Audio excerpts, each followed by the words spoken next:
Young brothers vanished during a family hike on a crisp October morning in 1998, leaving behind only scattered candy wrappers and a child's single sneaker pressed deep into the muddy trail. The search for 7-year-old Tommy Brennan lasted 3 agonizing months, involving hundreds of volunteers, bloodhounds, and helicopters that circled the dense Michigan wilderness like mechanical vultures. His older brother Marcus, then 9, was found 6 miles away, hypothermic and delirious, clutching a stick he'd carved with his pocket knife. Marcus remembered nothing about their disappearance, nothing about the 3 days they'd been missing, nothing about how they'd gotten separated, nothing about what had happened to Tommy. The morning had started like any other autumn weekend. Frank Brennan, a seasoned detective with the Cedar Rapids Police Department, had promised his boys a hiking adventure in the Huron National Forest. Sarah Brennan, a pediatric nurse at the local hospital, had packed a thermos of hot chocolate and peanut butter sandwiches, reminding the boys to stay close to the trail. The family had hiked these woods countless times, treating the forest as their extended backyard. Tommy, with his gap-toothed grin and insatiable curiosity about every leaf and rock, had been especially excited about the trip. Marcus, more cautious but fiercely protective of his younger brother, had brought his compass and the pocket knife their grandfather had given him for his 9th birthday. The boys had run ahead on the familiar trail, their laughter echoing through the morning mist. Frank and Sarah had followed at a leisurely pace, discussing plans for Tommy's upcoming 8th birthday party. When they rounded a bend and found the trail empty, their initial reaction was mild annoyance rather than panic. The boys knew these woods, knew the rules about staying on marked paths. But minutes turned to hours, and the boys didn't return to the predetermined meeting spot. Frank's detective instincts kicked in immediately. He began tracking signs of their passage, a broken branch here, a disturbed pile of leaves there. The trail led deeper into the forest, away from the well-traveled paths and into terrain that even experienced hikers rarely explored. The official search began within hours. Frank's colleagues from the police department arrived first, followed by park rangers, volunteers from the community, and specialized search and rescue teams. The forest became a hive of activity as hundreds of people combed through the underbrush, calling the boys names until their voices grew hoarse. Bloodhounds picked up the scent trail, but lost it at a stream crossing, their confusion evident as they circled aimlessly before giving up. On the 3rd day, Marcus was found by a team of volunteers 6 miles from where he'd last been seen. He was unconscious, severely dehydrated, and suffering from hypothermia. His clothes were torn, his hands bloody from scratches and cuts. Most disturbing of all, he was clutching a carved stick-a-piece of white oak that he'd whittled into crude symbols that meant nothing to anyone. Dr. Rebecca Martinez, the pediatric psychiatrist who treated Marcus, had never encountered a case quite like his. The boy's memory loss was complete and seemingly selective. He remembered everything about his life up to the moment he'd entered the forest, but the 3 days of his disappearance were gone as if they'd been surgically removed from his mind. Hypnotherapy sessions yielded only fragments, flashes of faces he couldn't identify, sounds that terrified him, and a recurring nightmare about someone calling his name from far away. It's not uncommon for children to suppress traumatic memories, Dr. Martinez explained to Frank and Sarah during one of their weekly sessions. The mind protects itself by blocking out experiences that are too painful to process. But in Marcus's case, the suppression is remarkably complete. It's as if his unconscious mind has decided that forgetting is the only way to survive. The carved stick became a focal point of the investigation. The symbols Marcus had whittled seemed deliberate, not random marks, but a coded message that no one could decipher. Child psychologists suggested that carving might have been a coping mechanism, a way for Marcus to maintain some sense of control during his ordeal. But the precision of the marks suggested something more purposeful, As if Marcus had been trying to leave a message for someone who would understand. The Brennan family never recovered from that October morning. Sarah quit her job at the hospital, unable to bear the sight of other people's children when her own remained lost somewhere in the vast expanse of wilderness. She developed an obsession with the forest, spending her days walking the same trails, calling Tommy's name until her voice turned hoarse, searching every hollow log, abandoned cabin, and hidden clearing within a 20-mile radius of where the boys had disappeared. Frank threw himself into the investigation with the desperate intensity of a man who understood that statistics were not on his side.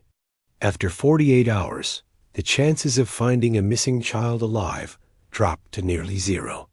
After a week, hope becomes a cruel companion that follows you everywhere, whispering lies about miraculous rescues and happy endings. But Frank refused to accept what the statistics suggested. He interviewed every registered sex offender in 3 counties, following up on leads that stretched from Detroit to the Canadian border. He consulted with FBI profilers who specialized in child abduction cases, learning about the patterns and motivations of predators who targeted children in remote areas. He studied maps of the forest with the obsessive attention of a general planning a military campaign, marking every cave, every clearing, every abandoned structure where a small boy might seek shelter. The investigation files grew thick with reports, interviews, and theories. There was the drifter who'd been seen near the trailhead that morning, but who had an alibi placing him in another state. There was the hermit who lived in a shack deep in the forest, but who was found to be a harmless eccentric who fed stray cats and grew vegetables in a hidden garden. There was the registered sex offender who'd been fishing in the area, but whose truck had been photographed at a gas station 40 miles away at the time of the boy's disappearance. Each lead seemed promising until it wasn't. Each theory crumbled under scrutiny. The forest had swallowed Tommy Brennan as completely as if he'd never existed, leaving behind only questions that gnawed at everyone who'd known him. The case attracted national attention for a brief period. Tommy's photograph appeared on milk cartons and missing children websites. A television documentary crew spent a week filming in the forest, interviewing family members and investigators. But their cameras captured nothing more than the profound mystery of a little boy who'd vanished without a trace. Marcus struggled with guilt that threatened to consume him. He'd been the older brother, the protector, the one who was supposed to keep Tommy safe. The fact that he couldn't remember what had happened to them felt like a betrayal of the worst kind. He underwent years of therapy, trying different approaches to unlock his missing memories. Hypnosis, regression therapy, even experimental treatments that promised to break through the barriers his mind had erected. But the memories remained stubbornly absent, replaced by a constant sense of dread that something terrible had happened. And that somehow it was his fault. He began having panic attacks whenever he entered the forest, but he couldn't stay away. The woods called to him with a magnetic pull. It was both terrifying and irresistible. Dr. Martinez worked with Marcus for 5 years, watching him grow from a traumatized 9-year-old into a teenager who carried the weight of survivor's guilt like a stone in his chest. She'd seen other cases of traumatic amnesia, but none quite like Marcus's. The boy's mind had created a wall so complete that she began to wonder if the memories were gone forever. Sometimes, she told Frank during one of their sessions, the mind makes choices that we can't understand. Marcus's brain may have decided that forgetting is the only way to protect him from something that was too traumatic to bear. Pushing too hard to recover those memories could do more harm than good. The official search was called off after 3 months. The investigators concluded that Tommy had likely succumbed to exposure, his small body claimed by the unforgiving wilderness. The Forest Service organized a memorial service at the trailhead where the boys had last been seen, and hundreds of people came to pay their respects to a little boy who'd captured the community's heart, But Sarah refused to accept the conclusion. She wouldn't attend the memorial service, wouldn't allow them to put up a marker, wouldn't even discuss the possibility that Tommy was dead. "He's still out there," she would tell anyone who would listen. "I can feel him. A mother knows when her child is gone, and I don't feel it. He's waiting for us to find him." The obsession drove a wedge between Sarah and Frank that grew wider with each passing month. Frank, trained to accept evidence and follow logical conclusions, eventually came to believe that Tommy was dead. His grief was enormous, but it was the clean grief of someone who'd accepted loss. Sarah's grief was different, a living thing that fed on hope and refused to die. Their marriage began to fracture under the weight of their different ways of processing the tragedy. Frank returned to work, throwing himself into other cases, trying to find meaning in solving mysteries that had solutions. Sarah retreated into a world where Tommy was still alive, still waiting, still needing her to find him. Marcus, caught between his parents' different approaches to grief, withdrew into himself. He spoke only when necessary, and even then in whispers that seemed to come from a great distance. He spent hours in his room, carving sticks with his pocket knife, creating symbols that looked similar to the ones he'd been found clutching in the forest. When asked about the carvings, he would only say that they meant something important, but he couldn't remember what. The divorce came when Marcus was 16. Frank had met Detective Linda Chun during a joint investigation, and their shared understanding of police work had gradually developed into something deeper. Linda was practical, logical, and didn't try to fill the void that Tommy's disappearance had created. She understood that some wounds never heal. They just become part of who you are. Sarah moved to a small cabin on the edge of the forest, as if staying close to the trees might somehow bring Tommy back. She took a job as a night shift nurse at a hospital in a neighboring town, work that allowed her to spend her days in the woods, searching. The cabin was sparse, functional, filled with maps and photographs, and the kind of desperate hope that can sustain a person for years. Frank remarried in a small ceremony that Marcus attended, but Sarah did not. The new family dynamic was awkward but functional. Linda understood that she was sharing Frank with a ghost, and she accepted it with the grace of someone who'd seen enough tragedy to know that love comes in many forms. Marcus graduated from high school with decent grades despite his emotional struggles. He'd considered leaving Michigan, going to college somewhere far from the forest that haunted his dreams. But he couldn't bring himself to abandon the place where his brother had disappeared. Instead, he enrolled in a forestry program at the State University, choosing a career path that would keep him close to the wilderness while giving him the skills to understand it better. During his college years, Marcus became an expert in forest ecology, survival techniques, and search and rescue operations. He joined the volunteer search and rescue team, participating in dozens of operations to find missing hikers, hunters, and children. Each search brought back fragments of memory, not of his own disappearance, but of the skills and knowledge that seemed to come from somewhere deep in his subconscious. He could track animals through underbrush that looked impenetrable to others. He could find water sources in areas that seemed completely dry. He could navigate by stars and shadows, reading the forest like a book written in a language he didn't remember learning.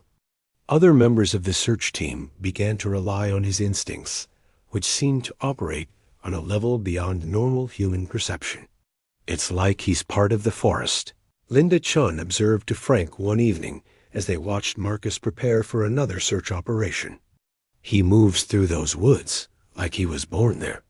Dr. Martinez continued to work with Marcus through his college years, fascinated by the way his blocked memories seemed to express themselves through his unconscious knowledge of forest survival. She began to suspect that whatever had happened to Marcus and Tommy during their disappearance, it had involved an extended period in the wilderness long enough for Marcus to develop skills that his conscious mind couldn't access. The human brain is remarkably adaptable, she explained to Frank during one of their sessions. If Marcus spent days or weeks in the forest, his mind would have absorbed survival techniques at a level below conscious awareness. The trauma that caused his amnesia may have blocked access to the memories, but the knowledge remains embedded in his unconscious. By 2019, 21 years after Tommy's disappearance, the case had faded from public memory. It was relegated to a dusty file in the sheriff's department, and an occasional mention in articles about unsolved disappearances. New mysteries had captured the public's attention. New tragedies had claimed the spotlight that had once shone on the Brennan family. Frank had retired from the police force, his hair gone silver, his eyes carrying the weight of too many unsolved cases. He'd never stopped thinking about Tommy, but he'd learned to live with the questions that would never be answered. He and Linda had built a quiet life together, one that acknowledged the past without being consumed by it. Marcus had become a park ranger, choosing a career that kept him close to the wilderness that had claimed his brother. He'd specialized in search and rescue operations, becoming one of the most skilled trackers in the region. His colleagues respected his abilities, even if they didn't understand the source of his unusual intuition about the forest. Sarah had aged beyond her years, her face etched with lines of sorrow that seemed to deepen with each passing season. She'd never remarried, never moved away from her cabin on the edge of the forest. She continued to search for Tommy, though. Her daily walks had become more ritualistic than practical. She knew every square mile of the forest within a 20-mile radius, had explored every cave, every abandoned structure, every hidden clearing. The discovery that would change everything came on a Tuesday morning in early September 2019, during what should have been a routine trail maintenance check. Dr. Elena Vasquez, a forest ecologist from the University of Michigan, was conducting a biodiversity survey in the old-growth section of the forest when she noticed something unusual about a massive oak tree that stood slightly apart from the others. Elena had spent 15 years studying forest ecosystems, documenting the complex relationships between trees, wildlife, and environmental factors. She'd developed an eye for anomalies, things that didn't fit the natural patterns she'd come to understand. This particular oak tree, easily 300 years old, had caught her attention because of its unusual growth pattern. The tree was enormous, with a trunk that would require 4 people holding hands to encircle it. Its branches spread out in a perfect canopy that created a natural shelter beneath. But what drew Elena's attention was a peculiar formation near the base of the trunk. Not the natural hollows formed by decay or weather, but something that looked almost deliberately carved. Elena approached the tree from different angles, trying to understand what she was seeing. The hollow was perfectly round, about the size of a basketball, and positioned at exactly the right height for a child to access easily. More intriguingly, it was completely hidden from view unless you approached the tree from a specific angle, camouflaged by the way the bark had grown around it over decades. The hollow was so well concealed that Elena almost missed it entirely. She'd been photographing the tree's root system when she shifted position and suddenly found herself staring at what appeared to be a carefully crafted hiding place. The opening was smooth, worn by time, but clearly not natural. The edges showed tool marks that had been softened by decades of weather and growth. Using her flashlight, Elena peered into the hollow and gasped. The interior was much larger than the opening suggested, carved out to create a space that could easily shelter a small person. The walls were covered in markings, not the casual initials left by passing hikers, but detailed, deliberate carvings that told a story. The carvings were layered, created over time by someone who had spent considerable time in this hiding place. There were crude drawings of animals, rabbits, deer, birds rendered with the skill of someone who had observed them closely. There were stick figures of people, some alone, others in groups. There were what appeared to be maps showing the relationship between the tree and other landmarks in the forest. And there, carved more deeply than everything else, was a name: Tommy Brennan. Elena's hands trembled as she examined the carving. The letters were uneven, clearly made by a child's hand, but they were deliberate and carefully formed. Below, the name, in the same childish script, were the words, "I am hiding." They came back. Marcus forgot me. The discovery sent shockwaves through Elena's scientific mind. She'd heard the story of Tommy Brennan. Everyone who worked in the forest knew about the little boy who disappeared 21 years ago. But this changed everything. The carving suggested that Tommy had been alive long enough to create this elaborate hiding place, to document his experience in the forest, to develop the skills necessary to survive in the wilderness that Elena spent the next 2 hours photographing. Every inch of the hollow, documenting the carvings with scientific precision. The markings told a story that was both heartbreaking and remarkable. Tommy had used the hollow as more than just a hiding place. He'd turned it into a survival base, a place where he could store food, collect water, and plan his next moves. The stick figures revealed a narrative that grew more complex as Elena studied them. They showed 2 boys walking with adult figures, then the boys running, and one boy alone. There were drawings of faces adults with angry expressions, vehicles that looked like trucks or vans, and what appeared to be a cabin or structure. Most unsettling were the images that seemed to show people searching, accompanied by the carved words, "They look for me. I stay quiet." Elena realized she was looking at a child's attempt to document a kidnapping, an escape, and a desperate struggle for survival. The carvings suggested that Tommy had been taken by strangers, had somehow escaped or been separated from his captors, and had found his way to this hidden sanctuary in the forest. The discovery of a calendar system carved into the wall made Elena's breath catch. Tommy had been keeping track of days, marking his time in the hollow with a precision that suggested he'd been there for weeks, possibly months.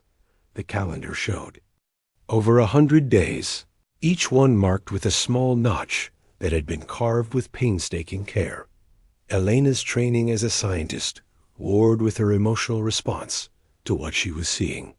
The carvings painted a picture of a 7-year-old boy who had shown remarkable resourcefulness and courage, who had survived in the wilderness far longer than anyone had imagined possible.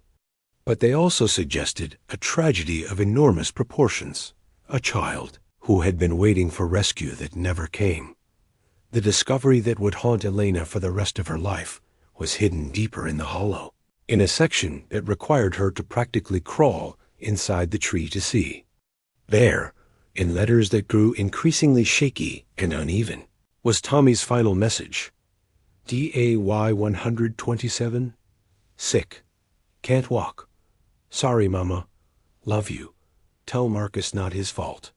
Elena emerged from the hollow with tears streaming down her face. She'd uncovered not just evidence of a missing child, but a testament to the human spirit's ability to endure in the face of impossible odds. Tommy Brennan had survived in the wilderness for over 4 months, had documented his experience with the careful attention of a natural scientist, and had never stopped believing that his family would find him. The next few hours passed in a blur of phone calls and urgent meetings. Elena contacted the Park Service, who immediately sealed off the area around the oak tree. Sheriff Patricia Hoskins, who'd been a deputy during the original investigation, found herself reliving the most frustrating case of her career. The FBI was notified, and within hours, the hollow was surrounded by investigators, forensic specialists, and reporters who'd caught wind of the story. The media attention was immediate and overwhelming. The story of Tommy Brennan's hidden messages captured the public imagination in a way that few missing person cases ever do. The image of a 7-year-old boy surviving alone in the wilderness, documenting his experience with heartbreaking detail, resonated with parents and children around the world. Dr. Marcus Brennan, now 30 and a seasoned park ranger, was called to the scene. He drove to the forest with a mixture of dread and anticipation, knowing that whatever was discovered would change his understanding of what had happened to his brother. He'd spent 21 years wondering, dreaming, and trying to remember. Now, it seemed, some of those questions might finally be answered. Marcus stood before the ancient oak tree, staring at his brother's name carved into the wood, and felt something shift in his mind like a door creaking open. The sight of the hollow, the specific angle of the tree, the way the light filtered through the canopy, it was all hauntingly familiar. For the first time in 21 years, fragments of memory began to surface. "I remember this tree," he whispered. "To Sheriff Hoskins. We used to play here when we were kids. Tommy called it the secret tree because of the way it was hidden. We'd pretend it was our fort, our secret base." As Marcus examined the carvings more closely, more memories began to return. He remembered being in the woods with Tommy, but not alone. There had been other people, adults who'd seemed friendly at first, who'd offered them candy and promised to show them where deer came to drink. He remembered following them deeper into the forest, away from the marked trails, until they reached a place where the trees grew so thick that the sky was barely visible. The returning memories were fragmented but vivid. Marcus remembered a cabin, old and weathered, hidden in a clearing that seemed to exist in perpetual twilight. He remembered being scared, being separated from Tommy, being told that their parents didn't want them anymore. He remembered the taste of something bitter that had been forced down his throat, and then nothing, a black void that had lasted until he was found 6 miles away, clutching a carved stick and unable to remember anything about their ordeal. There was a cabin, Marcus said, his voice growing stronger as more memories returned. An old hunting cabin. They took us there. Tommy and I were kept in different rooms. I tried to get to him, but they wouldn't let me. Then Tommy was gone, and they told me he'd run away, that he'd left me behind. The revelation sent investigators scrambling to search for any structures in the remote areas of the forest. Using Marcus's recovered memories as a guide, they organized search teams to comb through the most isolated sections of the wilderness. The Forest Service provided aerial photographs dating back decades, looking for any signs of human habitation in areas that were supposedly uninhabited. The search for the cabin became a massive operation involving dozens of law enforcement officers, Forest Service personnel, and volunteers. They used GPS coordinates based on Marcus's memories, but the forest had changed dramatically in 21 years. Trees had fallen, new growth had obscured old landmarks, and what had once been a clearing might now be overgrown with underbrush dotted. Was Marcus himself who found the cabin, using instincts he didn't fully understand. He led a search team through a section of forest that looked impenetrable, following game trails and water sources that seemed to call to him. After 3 days of searching, they found the remains of an old structure about 4 miles from the house. Hollow tree. The cabin had partially collapsed, its roof caved in, and its walls rotting from decades of neglect. But enough remained to confirm that it had once been inhabited. Forensic teams discovered evidence that children had been held their restraints attached to walls, sleeping bags, and most chillingly, more carved messages in the wooden walls. The messages in the cabin were different from those in the hollow tree. They were more desperate, more immediate. There were pleas for help, prayers, and messages of love to family members. Some were signed with names that didn't match any known missing persons cases, suggesting that the cabin had been used to hold multiple children over an extended period. Among the carvings, investigators found messages that clearly came from Tommy. "Marcus, where are you?" Read one. "They took Marcus away." Read another. "I will find you," promised a third. The messages painted a picture of a little boy who had been separated from his brother and was desperately trying to reunite with him. They Forensic evidence suggested that the cabin had been used as a way station, a place where kidnapped children were held before being transported elsewhere. The remote location, the presence of restraints, and the evidence of multiple occupants over time all pointed to an organized operation that had been carefully planned and executed. Marcus's recovered memories provided crucial details about their captors. He remembered at least 3 adults, 2 men and a woman, who had taken turns guarding the children. One of the men had been the friendly stranger who had approached them on the trail, offering candy and promising to show them wildlife. The woman had been the one who administered the drugs that had caused Marcus's memory loss. They were very organized, Marcus told investigators. They had a system. They knew exactly what they were doing. This wasn't random. It was planned. Professional. They talked about other children, other locations. This was just one stop in a larger operation. The revelation that Tommy and Marcus had been victims of an organized trafficking ring sent shockwaves through the law enforcement community. The FBI opened a full investigation, bringing in specialists who dealt with organized crime and child trafficking. The case was no longer just about 2 missing boys. It was about a criminal enterprise that had operated with impunity for years. The investigation into the trafficking ring became a multi-state operation involving federal agencies, local law enforcement, and international partners. The case files from 1998 were reopened, and investigators began connecting dots that had been invisible 21 years earlier. Robert Keene, a man who'd been questioned during the original investigation, emerged as a prime suspect. Keene had worked as a maintenance worker at the state park and had intimate knowledge of the forest's hidden areas.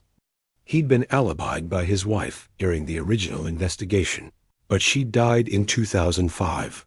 Taking her secrets with her. Further investigation revealed that Keene had been part of a network that operated across multiple states, using remote locations to hold children before transporting them to buyers in other countries. The network had been sophisticated, using legitimate businesses as fronts and employing people with specific skills like Keene's knowledge of the forest to facilitate their operations. The network had been partially dismantled in 2001. A similar case in Wisconsin led to arrests, but many of the perpetrators had never been identified. The discovery of the cabin and Tommy's carvings provided new evidence that allowed investigators to reopen cold cases in multiple states. Frank Brennan, now in his 60s but still sharp, threw himself back into the investigation with renewed vigor. The discovery of Tommy's carvings had answered some questions while raising many others. His son had survived the initial kidnapping, had been clever enough to escape, and had tried to stay alive in the wilderness. The knowledge was both a relief and a fresh source of grief. He was so smart, Frank told Sarah as they sat together in the forest, looking at the hollow tree where their son had spent his final months. He knew we were looking for him. He was trying to stay safe, trying to survive until we could find him. All those years, he was right here, waiting for us. Sarah, who had never given up hope that Tommy was alive, struggled to process the reality of his death. The carvings confirmed that her son had died alone and afraid, just miles from home. But they also revealed his courage, his determination to survive, and his unshakable love for his family. He never stopped believing we'd find him, she said, tracing the letters of his name with her finger. He carved our names here too. Look. Indeed, deeper in the hollow, investigators found the names of every member of the Brennan family carved into the wood, along with the words, "I love you," repeated dozens of times. Tommy had created a shrine to his family in his final hiding place, surrounding himself with their names, as if their love could protect him from the darkness of the forest. The investigation into Tommy's time in the hollow revealed the extent of his remarkable survival skills. Analysis of the carvings and the physical evidence in the hollow showed that he had learned to live off the land with a sophistication that amazed survival experts. Tommy had created a water collection system. Using pieces of bark and leaves, directing rainwater into containers he'd fashioned from natural materials. He'd learned to identify edible plants, nuts, and berries, and had even figured out how to process acorns to remove their bitter tannins. He'd built insulation using moss and leaves, creating a microclimate inside the hollow that would have protected him from the worst of the weather. Most remarkably, Tommy had learned to hunt and trap small animals. The carvings showed detailed observations of animal behavior, tracking patterns, and even crude but effective trap designs. He documented his successes and failures, creating a survival manual that impressed even experienced woodsmen. This child was a natural survivalist, said Dr. James Patterson, a wilderness survival expert who consulted on the case. The skills he developed, the knowledge he acquired, the resourcefulness he showed, it's extraordinary. Most adults wouldn't have survived half as long in similar circumstances. The calendar system in the hollow told the story of Tommy's gradual adaptation to life in the wilderness. The early entries were simple day counts, but as time passed, the markings became more sophisticated. Tommy had learned to track the phases of the moon, to predict weather patterns, to identify the best times for foraging and hunting. The carvings also revealed Tommy's emotional journey during his time in the hollow. The early messages were desperate. Pleas for help, expressions of fear and loneliness. But as the days passed, the tone changed. Tommy began to express pride in his survival skills, determination to keep going, and unwavering faith that his family would eventually find him. DAY 45. Caught rabbit, good food, getting stronger. Day 62. Rain for 3 days. Stayed dry. Tree protects me. Day 89. Saw searchers. Wanted to call out. Remembered they might still be looking. Stayed hidden. The final series of carvings was the most heartbreaking. Tommy had become ill, probably from exposure or contaminated water. His handwriting became increasingly erratic, and his messages more desperate. But even in his final days, he continued to express love for his family and hope for rescue. DAY 124. Fever. Can't keep food down. Sorry, Mama. DAY 126. Dream about home. Marcus laughing. Daddy making pancakes. DAY 127. Sick. Can't walk. Sorry, Mama. Love you. Tell Marcus not his fault. The investigation into the trafficking ring led to arrests in multiple states. Robert Keene was found living under an assumed name in Montana, where he'd been working as a groundskeeper at a children's camp. When confronted with the evidence from the hollow tree, he initially denied involvement, but eventually confessed to his role in Tommy's kidnapping. According to Keene's confession, the operation had been sophisticated and well organized. The network had scouts who identified potential targets, kidnappers who carried out the abductions, and transporters who moved the children to different locations. The cabin in the forest had been one of several way stations used to hold children. Before they were moved to buyers in other countries, the plan had been to take both boys to a transfer point in Canada, where they would be sold to international buyers.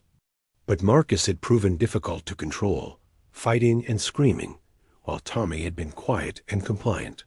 When Marcus managed to escape during a stop at the cabin, the conspirators had panicked. The older boy was a problem from the start. Keene told investigators, "He kept trying to protect his brother, kept fighting us. When he got away, we knew we had to find him fast. He could identify us, could lead people back to the cabin." The search for Marcus had consumed the kidnappers. Attention for crucial hours. They'd tracked him through the forest, eventually finding him delirious and confused several miles from the cabin. To prevent him from remembering or reporting their activities, they drugged him with a combination of sedatives and memory suppressing drugs before abandoning him where he'd be found by search teams. We figured the kid would remember nothing, and we'd be in the clear, Keene explained. But when we got back to the cabin, the little one was gone. We looked everywhere, searched. For hours, never found him. The confession revealed the full scope of the tragedy. While hundreds of volunteers had been searching the forest for Tommy, his captors had been doing the same thing. They'd been looking for him to silence him, to prevent him from exposing their operation. Tommy's decision to hide in the hollow tree had saved him from being recaptured, but it had also condemned him to die alone in the wilderness. He was smarter than we gave him credit for, Keene admitted. Must have slipped out of the cabin when we weren't watching. By the time we realized he was gone, he could have been anywhere in those woods. The investigation revealed that the network had been responsible for dozens of abductions over a period of more than a decade. Children had been taken from parks, schools, and neighborhoods across the Midwest, held at locations like the cabin, then transported to buyers around the world. The discovery of Tommy's carvings had provided the key evidence needed to unravel the entire operation. The confession brought some closure to the Brennan family, but it also raised new questions. How long had Tommy actually survived in the hollow? The carvings suggested at least 127 days, but forensic analysis of the wood indicated that some messages had been carved over a much longer period, possibly extending into the winter months. Dr. Elena Vasquez, the ecologist who'd made the discovery, became fascinated by the biological aspects of Tommy's survival. Her analysis of the hollow revealed that it had been carefully prepared as a long-term shelter. Tommy had learned to modify his environment, creating adaptations that would have allowed him to survive even harsh winter conditions. He was learning to live in the forest, Elena explained to the assembled investigators. The carvings show his growing knowledge of which plants were safe to eat, where to find water, how to stay warm. He was adapting to become part of the ecosystem. The hollow had been more than just a hiding place. It had been a complex survival system. Tommy had created multiple food caches, storing nuts and dried berries in smaller hollows he'd carved in nearby trees. He'd established a network of rain collection points, ensuring a reliable water supply. He'd even learned to make fire using friction methods, as evidenced by charred wood and carefully arranged fire pits near the tree. The discovery of Tommy's remains came 6 months after the hollow tree was found. A specialized team using ground-penetrating radar located his body about 50 yards from the oak, in a small depression that had been covered by decades of fallen leaves. The placement was deliberate. Tommy had chosen a spot where the roots of his secret tree would eventually reach him, creating a final connection to the place where he documented his short life. The forensic examination revealed that Tommy had died of hypothermia and malnutrition, probably during the harsh winter months after his escape. But it also showed evidence of injuries that had healed during his time in the forest, cuts and bruises that indicated he'd been actively surviving, learning through trial and error how to live off the land. More significantly, the examination revealed that Tommy had survived much longer than anyone had imagined. The condition of his remains, combined with the evidence from the hollow tree, suggested he had lived in the forest for nearly 8 months, well into the spring of 1999. Extended timeline changed everything investigators thought they knew about the case. Tommy hadn't died during the harsh winter months, as they'd initially assumed. He'd survived the winter, had continued to adapt and learn, and had only succumbed to illness during what should have been the easier months of spring. Dr. Patricia Hoffman, the forensic anthropologist who examined Tommy's remains, found evidence of remarkable adaptation. This child's bones show signs of significant physical development, she explained to the investigators. He was growing stronger, not weaker. His muscle attachments show increased development, indicating he was becoming more physically capable. Over time, the discovery of a second set of carvings, hidden in a tree near where Tommy's body was found, provided the final pieces of the puzzle. These carvings were more sophisticated than those in the hollow, showing that Tommy's skills had continued to develop even as his health declined. Spring is coming, birds singing, flowers growing. Maybe they will find me now. Built new shelter. Better than hollow. Waterproof. Warm. Caught fish. Lots of fish. Food for days. Feeling sick again. Different this time. Stomach hurts. The final carvings were dated what appeared to be late May 1999, nearly 8 months after Tommy's disappearance. The handwriting was weaker, the messages shorter, but still coherent and purposeful. May 23. Very sick. Can't keep food down. Water tastes bad. May 25. Crawled to tree. Tired. Want to go home. May 26. Mama, I tried. Daddy, I tried. Marcus, I love you. Not your fault. An investigation into Tommy's extended survival revealed a tragedy of timing that would haunt everyone involved. Just weeks after Tommy's death, a major search operation had been launched in the exact area where he'd been living. If he'd survived just a little longer, he would have been found. The search had been prompted by reports from hikers who'd seen smoke in the remote areas of the forest. The smoke had been from Tommy's cooking fires, but by the time investigators reached the area, the fires had been cold for weeks. They'd found evidence of human habitation, the remains of shelters, fire pits, and food caches, but had assumed they were left by homeless individuals or illegal campers. Frank Brennan was devastated by the revelation.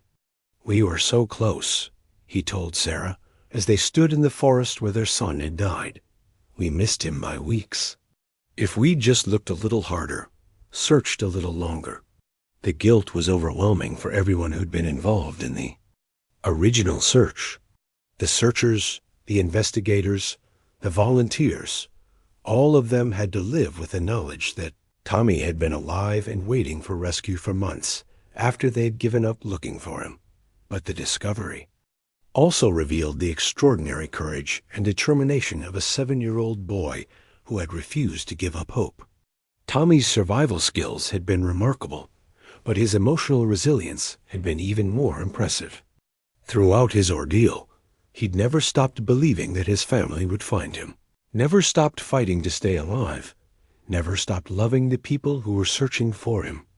Marcus, now able to remember the full extent of their captivity, became an advocate for missing children and improved search protocols.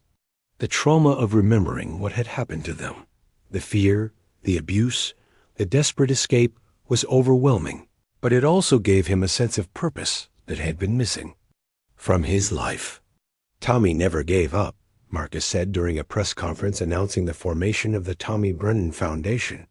"He was 7 years old, alone in the woods, and he never stopped fighting to survive. If he could show that kind of courage, the least we can do is make sure no other family has to go through what we did."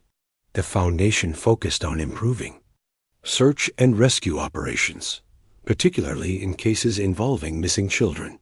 Marcus used his expertise as a park ranger and his recovered memories of survival techniques to train search teams in new methodologies. He developed protocols for searching remote areas that had previously been considered too dangerous or inaccessible.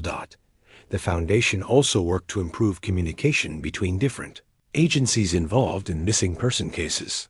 The investigation into Tommy's disappearance had revealed numerous instances where crucial information had been lost or miscommunicated between different groups of searchers.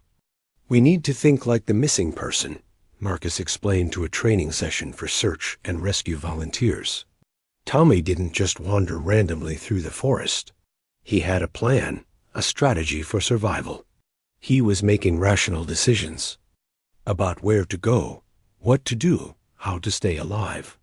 If we can understand that mindset, we can find people faster. The hollow tree became a pilgrimage site for families of missing children who came to leave flowers, messages, and small offerings. The National Park Service initially considered closing the area to prevent damage, but ultimately decided to preserve it as a memorial.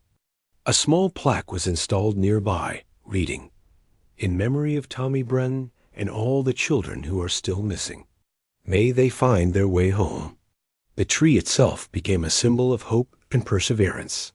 Visitors would often spend hours reading the messages that Tommy had carved, drawing inspiration from his refusal to give up even in the face of impossible odds.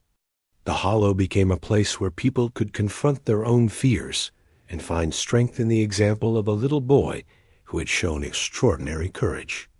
Sarah Brennan, now able to properly grieve her son, found peace in the knowledge that Tommy had been thinking of his family until the end. She began volunteering with search and rescue teams, using her experience to help other families navigate the nightmare of a missing child. Her cabin on the edge of the forest became a refuge for parents who couldn't give up hope, a place where they could share their stories and find comfort in understanding. Tommy taught us that love doesn't end when someone disappears. Sarah would tell the families who came to her for support. He carried our love with him into the forest, and it gave him the strength to survive longer than anyone thought possible. That love still exists, still has power, even when we can't see the person we love. The cabin became an informal support center for families dealing with missing person cases. Sarah would offer practical advice about working with law enforcement, managing media attention, and maintaining hope during extended searches. But more importantly, she provided emotional support from someone who truly understood the unique hell of not knowing. Frank Brennan wrote a comprehensive book about the case, titled The Hollow Tree: A Father's Search for Truth. The book became a bestseller and helped raise awareness about child trafficking networks that operate in remote areas. Frank donated the proceeds to organizations that combat child exploitation, saying it was what Tommy would have wanted. The book also detailed the failures and shortcomings of the original investigation, providing a case study for law enforcement agencies on how to improve their response to missing person cases.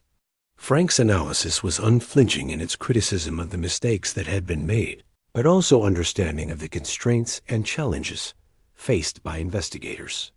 "We did our best with what we knew at the time," Frank wrote, "but our best wasn't good enough. Tommy deserved better from all of us. The only way to honor his memory is to learn from our mistakes and do better next time." The book sparked nationwide discussions about missing person protocols, search methodologies, and the resources allocated to cases involving missing children. Several states implemented new policies based on Frank's recommendations, including extended search periods and improved coordination between agencies. The investigation into the trafficking ring continued for years, eventually leading to arrests in 7 states and 3 countries.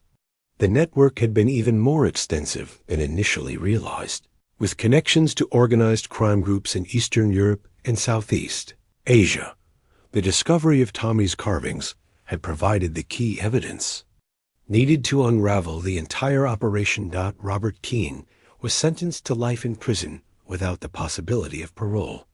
During his sentencing hearing, he was forced to listen to victim impact statements from dozens of families whose children had been taken by the network. The Brennan family chose not to attend the hearing, saying they had no interest in seeing the man who had destroyed their lives. "Justice for Tommy isn't about revenge," Marcus explained to reporters. "It's about making sure this never happens to another family. Keene and his accomplices are in prison, and that's where they belong. But the real justice is in the changes we've made to prevent future tragedies." The case led to significant improvements in how law enforcement agencies handle missing person cases. The Tommy Brennan Protocol, developed by the FBI in consultation with the Brennan family, established new standards for missing child investigations. The protocol emphasized rapid response, interagency cooperation, and the importance of considering trafficking as a possibility in all missing person cases. The protocol also addressed the psychological aspects of missing person cases, recognizing that family members often have insights that can be crucial to the investigation. Marcus's recovered memories had been instrumental in solving Tommy's case, but they had been dismissed or ignored during the original investigation. Families aren't just victims, Marcus explained during a training session for FBI agents. They're partners in the investigation. They know the missing person better than anyone else. They have insights, observations, and instincts that can be crucial to finding answers. The hollow tree continued to grow, its hollow slowly filling with new wood as the tree healed around Tommy's carvings. Dr. Elena Vasquez monitored the site regularly, documenting how nature was gradually reclaiming the space where a little boy had once hidden from the world. Elena's research into the ecological aspects of Tommy's survival became a landmark study in human adaptation to wilderness environments. Her paper, Survival Strategies of a Child in Temperate Forest Ecosystems, was published in the Journal of Wilderness Medicine and became required reading for wilderness survival instructors. Tommy's case demonstrates the remarkable adaptability of the human species, Elena wrote. His ability to learn, adapt, and survive in a complex ecosystem shows that our connection to nature is deeper and more fundamental than we often realize. The research also revealed the extent to which Tommy had integrated himself into the forest ecosystem. His presence had actually benefited local wildlife populations, as his food caches and water collection systems had provided resources for animals during drought periods. His careful hunting and trapping had been sustainable, taking only what he needed and allowing populations to recover. He wasn't just surviving in the forest, Elena observed. He was becoming part of it. His presence enhanced the ecosystem rather than disrupting it. It's a level of integration that most adult survivalists never achieve. The anniversary of Tommy's disappearance became a day of remembrance and action. The Brennan family established October 15th as National Missing Children Awareness Day, a time for communities to come together to remember missing children and renew their commitment to finding them. The day became an opportunity for families to find missing children to share their stories, for law enforcement agencies to publicize unsolved cases, and for the public to learn about the resources available to help find missing persons. Communities organized searches, distributed flyers, and held candlelight vigils to honor the memory of children who are still missing. Marcus became a featured speaker at these events, sharing Tommy's story and the lessons learned from his case. His presentations were emotional, but also practical, focusing on concrete steps that communities could take to improve their response to missing person cases. Tommy's story isn't just about tragedy, Marcus would tell audiences. It's about courage, determination, and love. It's about a little boy who refused to give up hope even when everything seemed hopeless. That's the spirit we need to bring to every missing person case, the refusal to give up, the determination to keep searching, the faith that answers can be found. The story of Tommy Brennan's survival also inspired changes in how children are taught about personal safety and wilderness survival. Schools began incorporating age-appropriate survival skills into their curricula, teaching children how to stay safe if they became lost in the wilderness. The Tommy Brennan Survival Program, developed by the National Park Service, taught children basic skills like finding water, building shelter, and signaling for help. The program was designed to be empowering rather than frightening, giving children confidence in their ability to handle emergency situations. We can't prevent every tragedy, explained Dr. Jennifer Walsh, who helped develop the program. But we can give children the skills and knowledge they need to survive if something does happen. Tommy's story shows that even young children can be remarkably resourceful when they need to be. The program also taught children about the importance of staying in one place when lost, a lesson that took on special significance in light of Tommy's case. His decision to hide in the hollow tree rather than wandering through the forest, had probably extended his survival time considerably. 21 years after Tommy's disappearance, the forest where he had lived and died became a place of pilgrimage for people seeking to understand the depths of human resilience.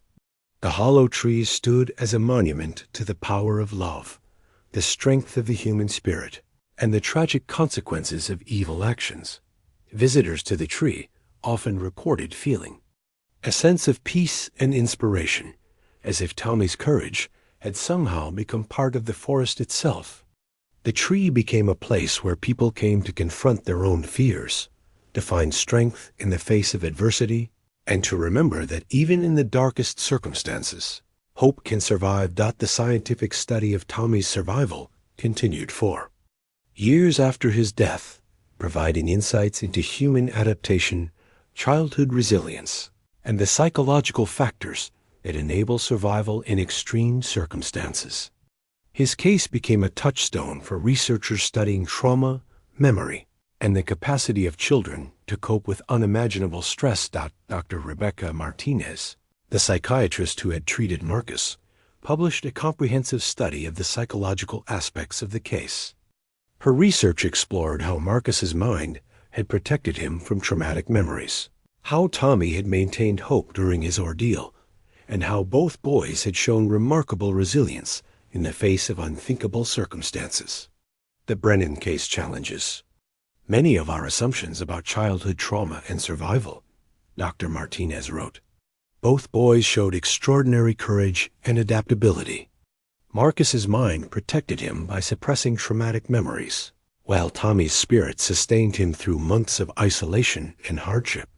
The study also explored the long-term effects of the trauma on Marcus, who had struggled with survivor's guilt and fragmented memories for decades. His eventual recovery of his memories, triggered by the discovery of the hollow tree, provided unique insights into the nature of traumatic amnesia and the factors that can lead to memory recovery. Marcus's case shows that the mind has remarkable ways of protecting itself, Dr. Martinez explained. The memories were never truly lost. They were simply inaccessible until he was psychologically ready to process them. The discovery of Tommy's carvings provided the emotional safety he needed to confront his past. The hollow tree also became a focal point for discussions about the relationship between humans and nature. Environmental philosophers and activists pointed to Tommy's story as an example of humanity's deep connection to the natural world and our ability to find sustenance and shelter in the wilderness. Tommy's survival demonstrates that we are not separate from nature, wrote environmental philosopher Dr. David Abram. We are part of it. His ability to read the forest, to understand its rhythms and resources, shows that this knowledge is still within us, waiting to be awakened. The story resonated particularly strongly with indigenous communities, who saw in Tommy's survival a reflection of traditional knowledge that had been passed down through generations. Several Native American tribes adopted Tommy's story as an example of the importance of maintaining connections to traditional ways of life. The boy learned what our ancestors knew, said Elder Maria Crowfeather of the Ojibwe Nation. He learned to listen to the forest, to understand what it was teaching him. His survival shows that this knowledge is still alive, still accessible to those who need it. The hollow tree became a place where people came to reconnect with nature, to learn traditional skills, and to honor the memory of a little boy who had shown that survival is possible even in the most difficult circumstances. The site hosted workshops on wilderness survival, traditional crafts, and sustainable living practices. The legacy of Tommy Brennan's story extended far beyond the forest where he had lived and died. His example inspired countless acts of courage and perseverance from search and rescue volunteers who refused to give up on difficult cases to families who maintained hope in the face of tragedy. The Tommy Brennan Foundation expanded its mission over the years, becoming a leading advocate for missing children and their families. The organization provided resources for families dealing with missing person cases, trained search and rescue teams, and lobbied for policy changes to improve the response to missing person cases, remained actively involved in the Foundation's work, using his expertise and his personal experience to help other families navigate the complexities of missing person cases. He became a nationally recognized expert on wilderness survival and search techniques, consulting with law enforcement agencies and private investigators around the world. Tommy's story doesn't end with his death, Marcus would tell audiences. It continues every time someone refuses to give up on a missing person case, every time a family finds closure, every time a child is found safe. His courage lives on in all of us who refuse to accept that some mysteries can't be solved. The hollow tree continued to serve as a powerful symbol of hope and resilience. As the years passed, the tree grew around Tommy's carvings, gradually encasing them in new wood. Dr. Elena Vasquez estimated that within another decade, the hollow would be completely sealed, preserving Tommy's messages like a time capsule in the heart of the tree.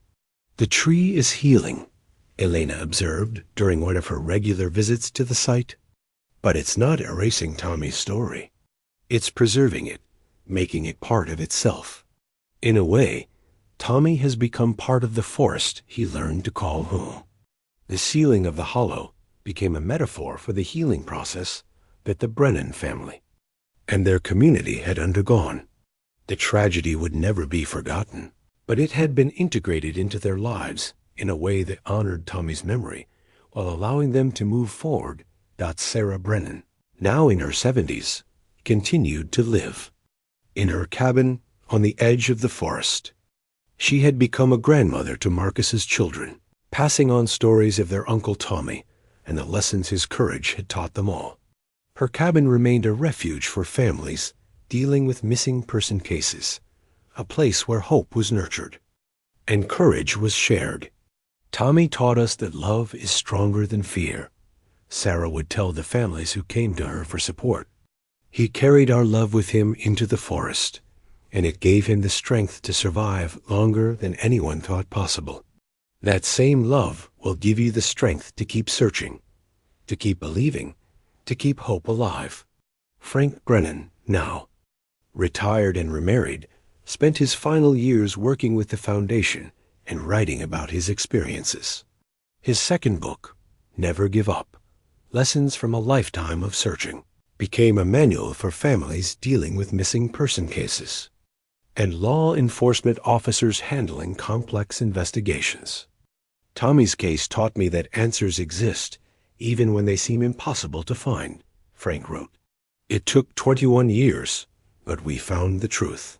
Every family deserves that same determination, that same refusal to give up. Every missing person deserves to be searched for as if they were our own child. The book became a bestseller and helped establish new standards for missing person investigations. Frank's practical advice and hard-won wisdom provided a roadmap for families facing similar tragedies, offering hope without false promises and practical guidance without overwhelming detail. The forest where Tommy had lived and died became a place of pilgrimage for people from around the world. Visitors came to pay their respects, to learn about wilderness survival, and to draw inspiration from the story of a little boy who had shown extraordinary courage in the face of impossible odds. The site also became a research center for studies on human adaptation, childhood resilience, and the psychological factors that enable survival in extreme circumstances. Scientists, psychologists, and survival experts came to study Tommy's techniques and learn from his example. Tommy's case provides unique insights into human adaptability, explained Dr. Sarah Chun, a psychologist who studied the case extensively. His ability to learn, adapt, and maintain hope during such an extended ordeal challenges many of our assumptions about childhood trauma and survival. The story of Tommy Brennan's survival also inspired changes in how society views missing children and their families. The case highlighted the importance of maintaining hope, supporting families through extended searches, and never giving up on cases that seem hopeless. Tommy's story reminds us that every missing child is someone's Tommy, said Detective Linda Chun, who had worked on the case and eventually married Frank Brennan. They all deserve the same level of commitment, the same refusal to give up, the same determination to find answers. The hollow tree stood as a testament to the power of love, the strength of the human spirit, and the importance of never giving up hope. Tommy Brennan's courage had created ripples that extended far beyond the forest where he had lived and died, inspiring countless acts of heroism and perseverance. As the years passed, the tree continued to grow, its branches reaching toward the sky, its roots deepening into the earth.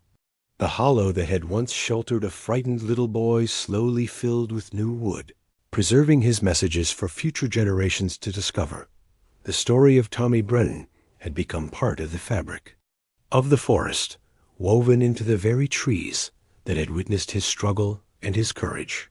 His legacy lived on in every search that refused to end, every family that maintained hope, and every person who found the strength to keep fighting when everything seemed hopeless. 21 years after a little boy disappeared into the woods. Behind his home, his name carved in a hidden tree hollow had finally brought him home. Not in the way his family had hoped, but in the way that mattered most, with the knowledge that he had never stopped loving them, never stopped fighting to survive, and never stopped believing that they would find him. The hollow tree stood as a monument to Tommy's courage and a reminder that sometimes the most important discoveries are hidden in plain sight, waiting for the right person to find them at the right time. Tommy Brennan's story had ended in tragedy, but his legacy lived on in every child who made it home safely, every family that found answers, and every person who refused to give up hope. In the end, Tommy had found his way home. It had taken 21 years and the patient growth of an ancient oak tree to show him the way, but he had finally come home to the love that had never stopped waiting for him.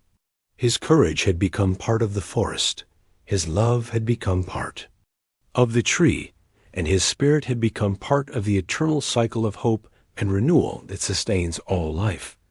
The hollow tree would stand for generations to come, a living memorial to a little boy who had shown that even in the darkest circumstances, love endures, hope persists, and the human spirit can triumph over unimaginable adversity.